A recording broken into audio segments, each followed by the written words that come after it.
Hello, hello, hello. Good morning, good morning, good morning. Beautiful people.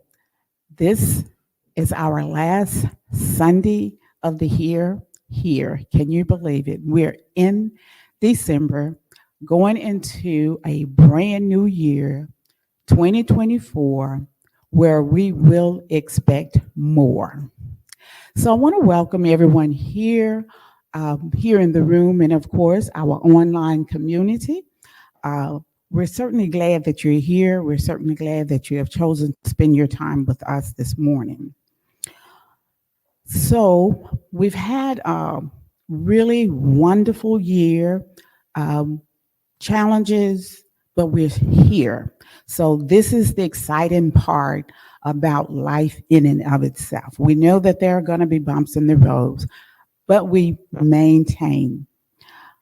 I want to give a shout out to our leadership that has been steady in all the things that have been happening here for the Center of Spiritual Living. Our board president, Lee Hupp, has done an outstanding job in gathering the people and making sure we are about Center for Spiritual Living business.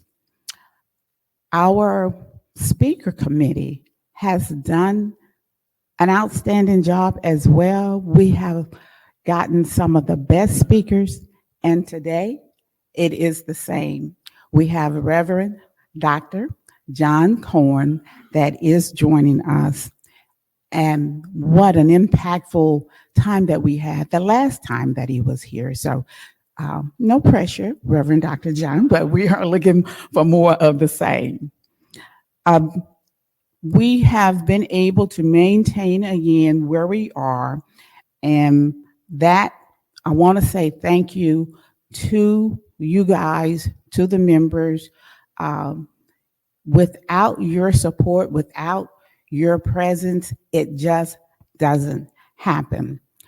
So, as you guys know, we are at the end of the year and we're in our end of year campaign. And we are asking that you consider us to be one of your nonprofits that you consider giving to at the end of the year.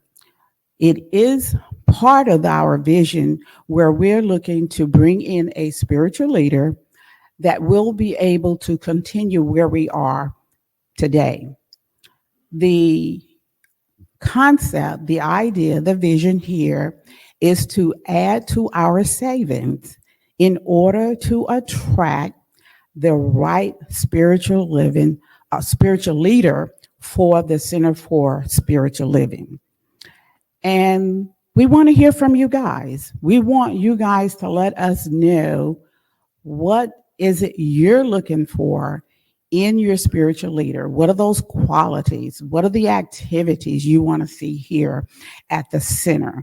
What programs? What are those classes? Whatever that is. So you can speak to me, any one of the practitioners or one of the board members that will be able to listen. And of course, these are the qualities that we will be looking at as we move in selecting our spiritual living, Center for Spiritual Living spiritual leader. So we want to continue building together a world that works for everyone. So let us know what it is that you're looking for, that you're hoping to have. So we want to do our declaration of principle at this time. I believe, I believe in one God, one absolute power and first cause to all things. I believe that this power is perfect love and it creates out of a desire to express love. I believe all thought is creative, and how I choose to think creates my personal experience. I believe in the unity of all life and the immortality of the individual soul forever unfolding. I believe in the eternal goodness, the eternal loving kindness, and the eternal givingness of God to all. And so it is.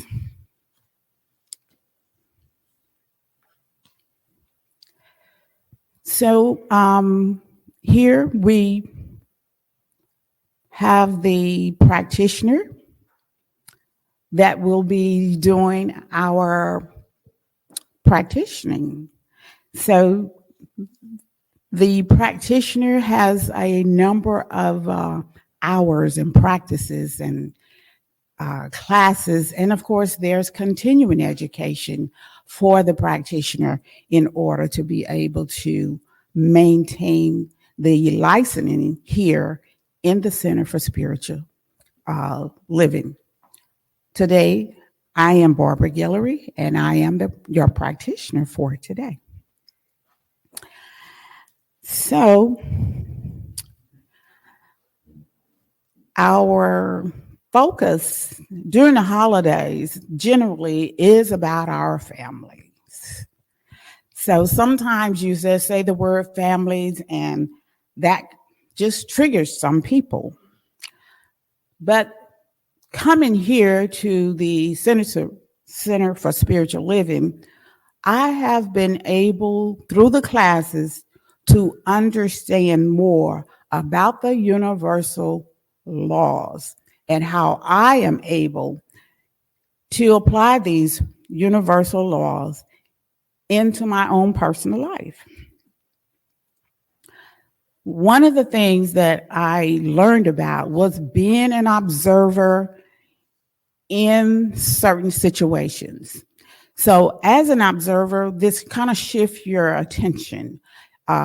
If you are a mother and maybe your child is sick, it can cause your energy to be totally different simply because of the emotional attachment to the child. However, in an observatory mode, it allows you to be able to focus on what has to be done for this child. In your conversation with the doctors or their caretakers, you're now more focused on how do we get the child to become well. In an observatory mode, it's like a play. If you are in a play, you have cues during the play that you're going to enter onto the stage. So it is a process, it is a flow. So you always want to time yourself.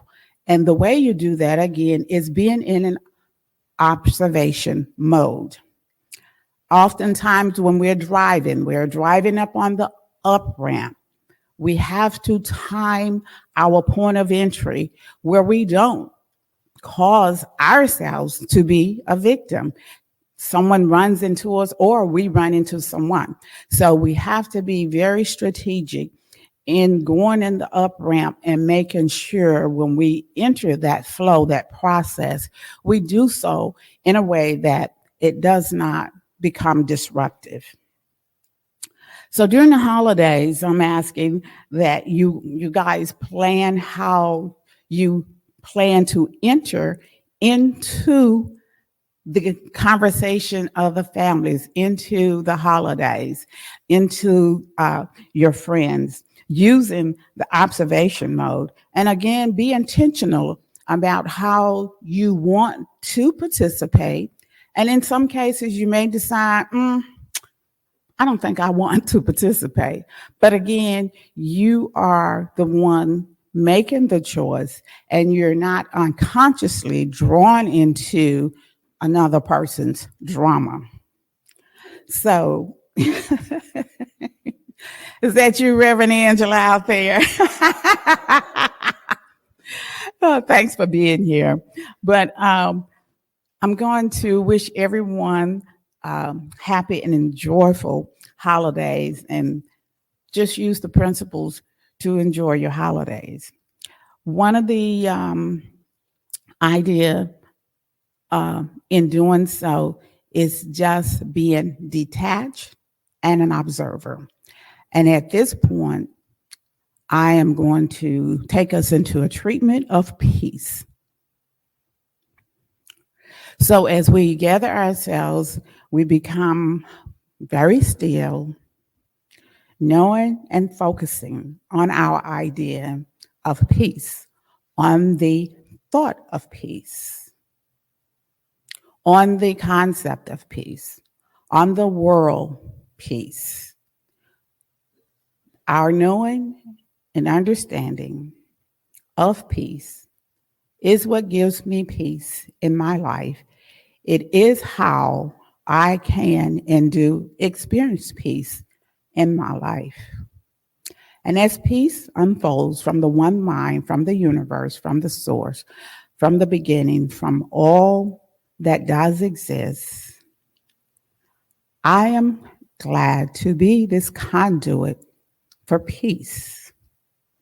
And as peace continues to unfold in my life, I, as a conduit, can offer peace to any and every situation that I encounter, that I foresee, that I am part of, simply by invoking the thought of peace into my being, into my existence. Peace, peace, peace. It is this knowing of the concept of peace. It is this knowing of the idea of peace. It is this knowing of peace in and of itself that I too experience peace.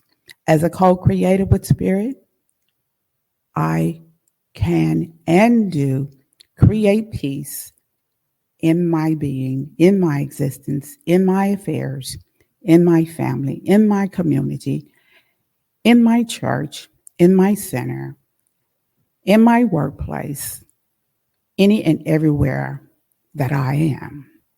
And for this understanding, I am grateful. And so it is. Safe and all is well. That's what I like about being here at the Center for Spiritual Living Midtown. I am safe and all is well. Today we've got a very special guest, and I won't say like special guest because we kind of know him. We claim him as ours, even though he is actually the dean at Emerson. But I want to welcome to the stand Reverend Dr. John Karn. He is a licensed and ordained minister since 2015 with a doctorate of divinity and a doctorate in religious study. He's a certified hospice chaplain and religious science practitioner as well. He's been faculty of the Emerson Theological Institute since 2014 and the dean of students since 2023. Besides teaching, his passion is to serve the disenfranchised. He serves on the Emerson Theological Institute's Board of Directors and the affiliate New Thought Board of Directors. Help me welcome Reverend Dr. John Karn. Thank you.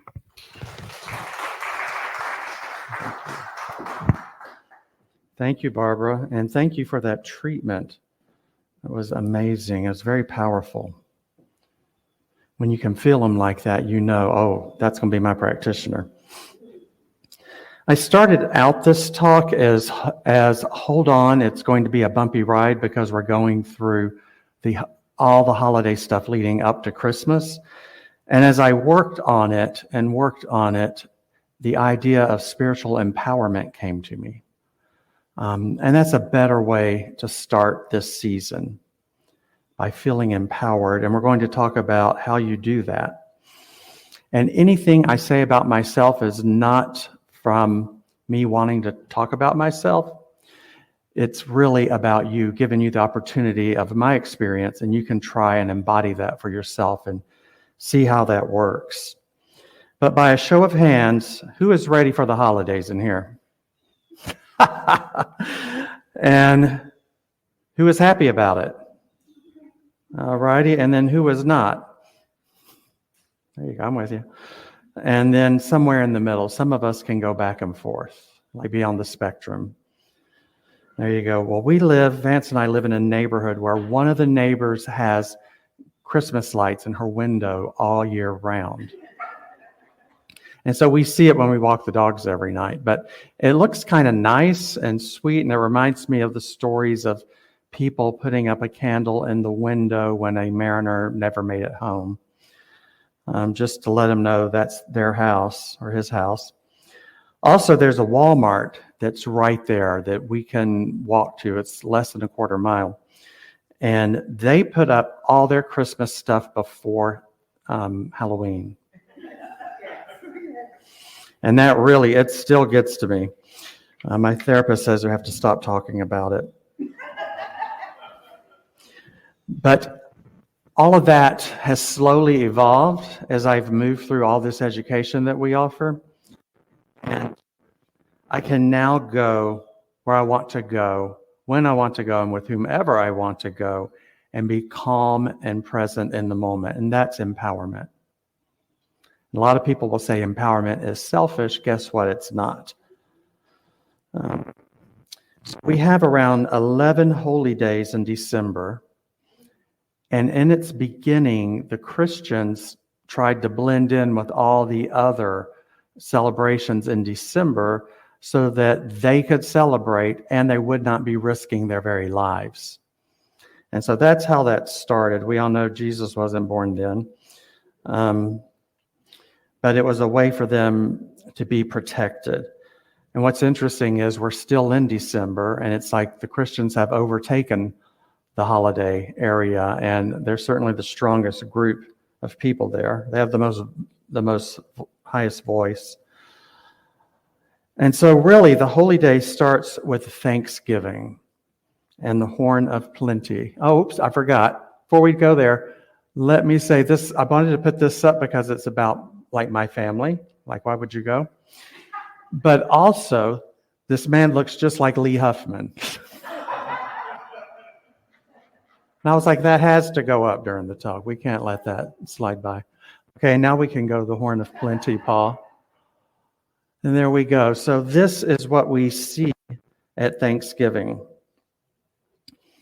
And for me, it means abundance. The crop has come in, the money has come in, everything I've been working on has come in. And I hold that, for me, that picture is something I hold in my mind around October, November, maybe into December. I know I'm pushing it. But I use it for myself to have something to focus on, to know that manifestations are here, right here and right now. They're already here. It's just a matter of whether or not I've noticed. And this gives you something good to look at. It tells you also to keep looking for your good. It's already here. Be enthusiastic about it. Enthusiasm is the excitement and the fullness of God's energy within us. It's a good thing.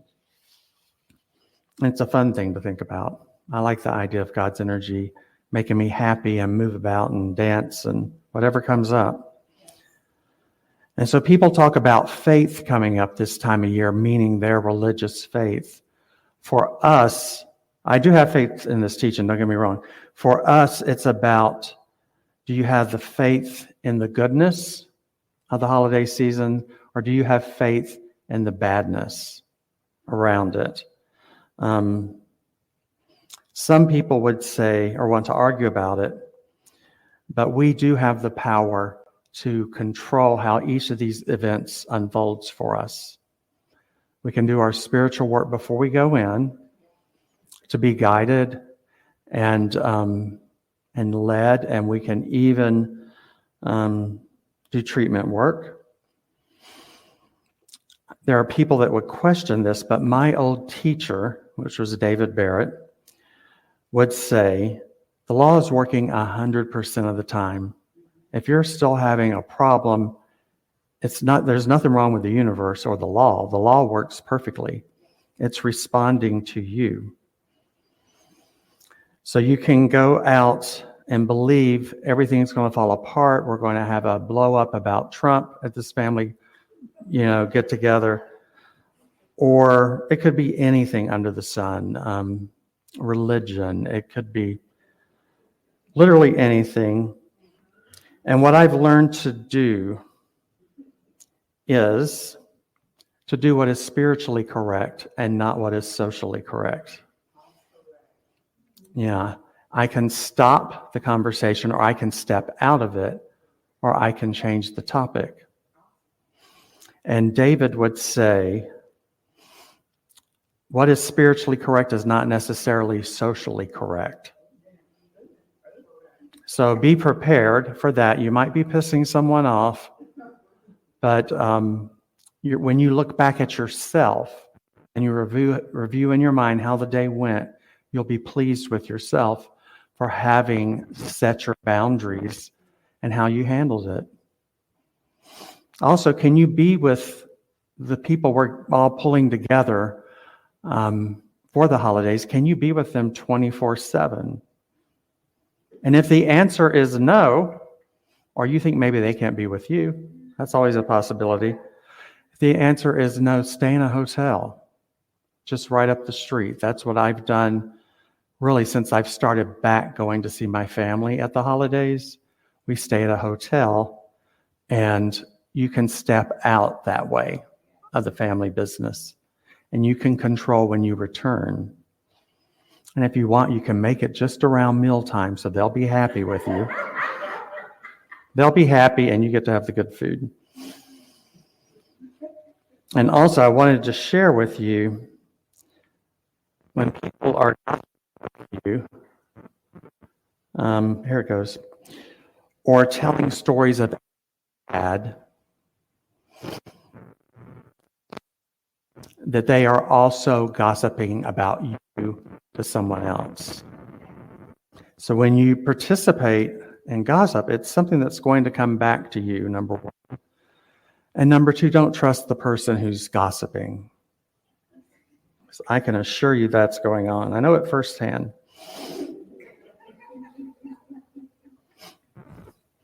Recently, I was offered a beautiful gift by one of my colleagues that I knew was over $1,000. And I said to her that I just can't accept that. Thank you, but no thanks, you keep it.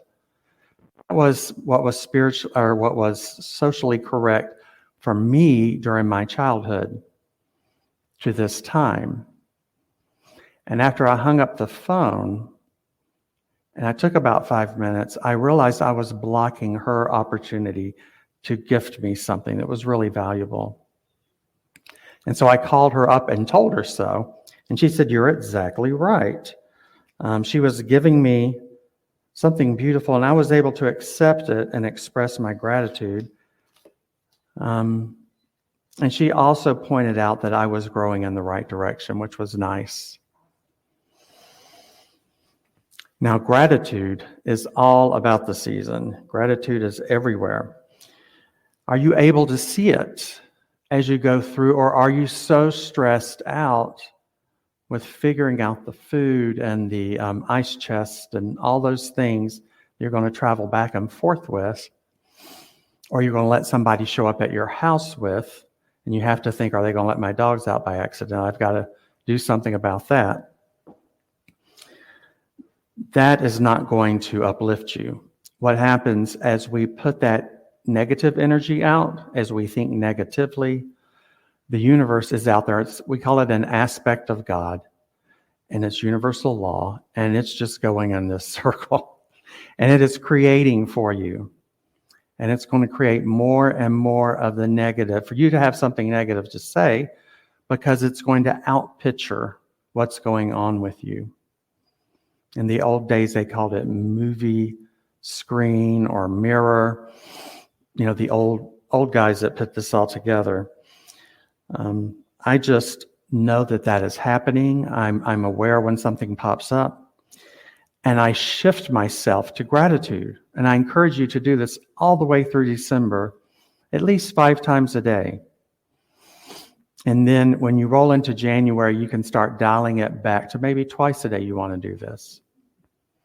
But if you do it 5 times a day, it's like the prayers in Islam, how can you get off track and back into the negative when you're centering yourself 5 times a day? So when you do this and you include gratitude with it, instead of the negative that's bothering you, you have to set that aside and go, no, I'm not interested in that. I'm interested in gratitude. And what is bringing me gratitude? And so as you do that, universal law is doing its thing for you like it always does. And it starts sending you more and more and more things to be grateful for. It's like a self-fulfilling prophecy. If you go there negative, you're going to get negative. If you go there positive, you're going to get positive. And some of that stuff will disappear in time. So that's your energy going into universal law. And so, speaking of that, I was reminded of a Ralph Waldo Emerson essay that he did, and it was called Self-Reliance. And his point about this was about giving to those causes you believe in. Don't give out of guilt or you feel obligated to give. And so in his time, they had organizations, the way he referred to it was alms for sots. Alms, ALMS, being gift, money, or whatever that you could give to sots, which were the alcoholics. And so he's like, I've already made my list of who I want to give to this year. I don't want to be forced out of guilt to give to an organization that I didn't want to include this year. I've already got my stuff set up. And so he said, I sometimes succumb and give the dollar, and yet it is a wicked dollar, which by and by I shall have the manhood to withhold. And that actually, it makes me laugh. I think it's funny. When you're laughing about Emerson, you know you're a New Thought nerd at that point. So I had to take it 3 times. I was not getting it, and I knew I needed to get it. So it's all about your energy. Your energy moves before you, and people feel it before you are there. I think about the dogs knowing when one of us is coming home and we're not even there yet in the driveway or up the street. They know you're coming. They can see people's auras. We have people that can see auras and share that with us, but the dogs can too. And so they'll try to go to people that will pet them when we're at the park, and they'll charge the opposite way if there's someone they don't like, and they don't know them. It's just they're energy filled.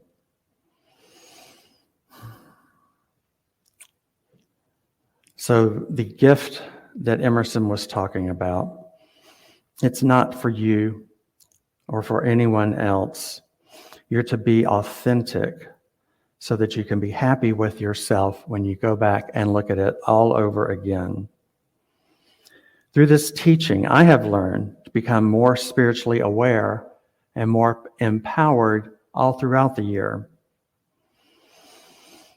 I hope you're able to use some of these techniques to do the same thing.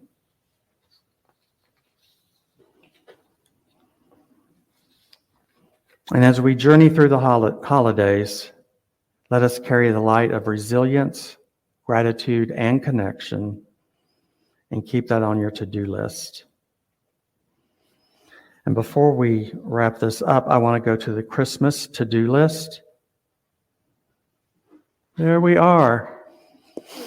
All righty, instead of buy presents, be present. Yeah, instead of wrap gifts, give someone a hug. Send gifts, send peace. Donate food and be the light.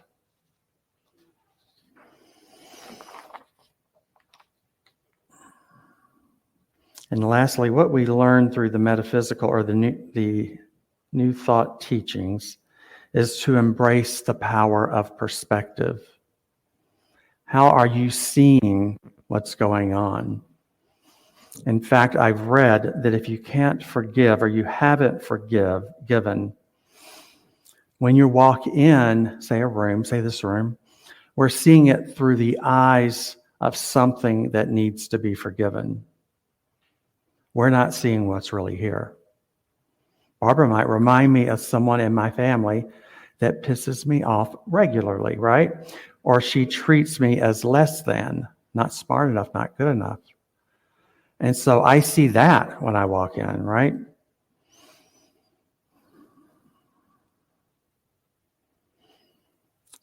And I believe also I read that in a New Thought book as well, that when we have a crime and the witnesses come forward, they all saw something different. You can have 6 witnesses and each one of them have seen something different. So everything we're looking for, we're looking at it through a filter of our own experience. And the way to move through that is meditation, I think. You believe how many people don't meditate.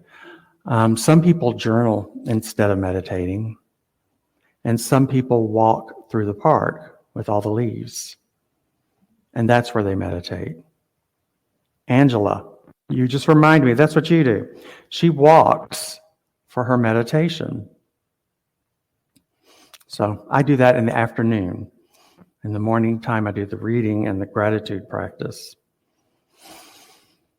And so let's go in just real quick into a little empowerment treatment.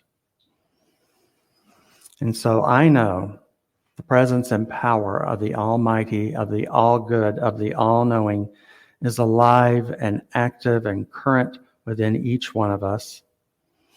It acts the same for one as it does the other.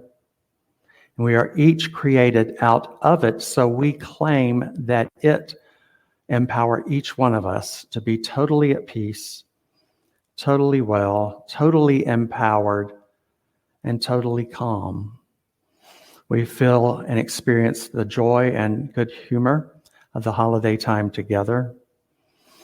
We are blessed as we release this feeling of something that was never true about us.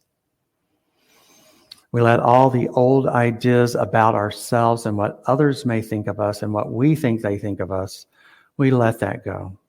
We let it fall off like a very heavy overcoat onto the floor, and we don't have to put it back on. We can kick it aside and move on our way. Everything we need to know, we still know. Every lesser idea that we also need to know, we still know. And so we can let that overcoat go. And we can experience this day and each day throughout the rest of the month from a higher place of consciousness, from a greater place of joy, and from a wonderful space of love. And we let love color all our impressions going forward. And I know it's spoken into a law that is doing its thing and creating for us right here and right now. And we know together that there's no time in the mind of God. And so this manifestation is already here and now and in our lives. It is permanent. I refuse to let it go, but I let these words go out into the universe with much gratitude. And so it is. And Mr. Vance, it is your time to come forward. Thank you.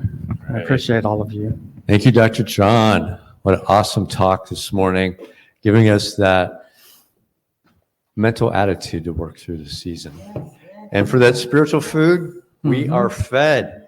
And we were fed, we're giving back. And so that's it for us for our time of prosperity. I invite you to give, to say our affirmation. You can join us online at cslmidtown.org/donate. That's an opportunity to give. And you can scan the QR code. That'll take you right to the donation site. So if you would say with me our affirmation of prosperity. I live in a universe of abundance. As I freely and joyfully give, I join in the divine flow, and all that I share with life returns to me multiplied abundantly. And so it is. And now I'm going to turn it over to our board president, Lee Huffman. Thank you, Vance. I want to say thank you to John and to Barbara for having a great service today. Great messages from both of you. And I want to say thank you to all that are in the room. It's good to see you. There's good food over there, but we're going to wait a few minutes. And we're actually going to have an online discussion here with John. And hopefully we can get the technology and everything to work up right. So when that's over, just stay in the seat a little bit longer, and then we'll have all that together. Fantastic service. It's quite a spread over there, as I said.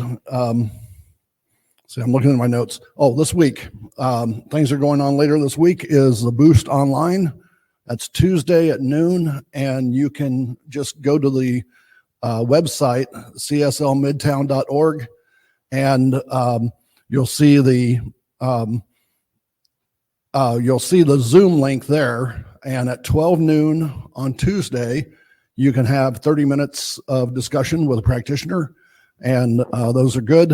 And we're looking forward to talking to people there. Next Sunday, the study group meets from 10 to 10:45 online at the same Zoom link. So all of the Zoom links are on there. And then back here online next week at 11 o'clock, Reverend James Peake will be speaking on revealing wholeness. So lots of good things happening here at the center. And during this holiday season, we're continuing. I am very pleased with the transition team that is working on making sure that we have good speakers like John and Jim and various others coming in. And I just really am pleased with this group. And I'm pleased with the donations that are coming in. We would like to see more, of course. And we're looking forward to that. And please, during this holiday season, give to the place where your heart is what Reverend John was talking about today. So, and if you can make it here, it's going to be the first Sunday in January. That's hard to say. It's going to be 2004 very soon. 2004 very soon. It's going to be 2004 very soon. It's going to be 2024 very soon. So 2024 is right around the corner. So all we have to do is get through the holidays. So, all right. So anyhow, thank you everybody for all that you're doing. It is going well, and it's going so well that we actually postponed a couple of transition team meetings this month so that we could have more time with our families and things. So I will pass it back. Okay. All right. So we're going to go ahead and do affirmation. Okay. I guess I'll do the affirmation. Is that it? Now, I leave this place now knowing something better than I knew before. I go forth in the world with a heart full of love and a mind full of good sense. I look at the world in a greater way, knowing that I have within me everything I need to create the life that I desire. I give thanks for this understanding, and I am grateful for the spirit of life that flows through me. And so it is. So here we will finish up today, and we're going to sit here for a couple minutes and get things set up so that we can have the online discussion, and then we're going to eat good food.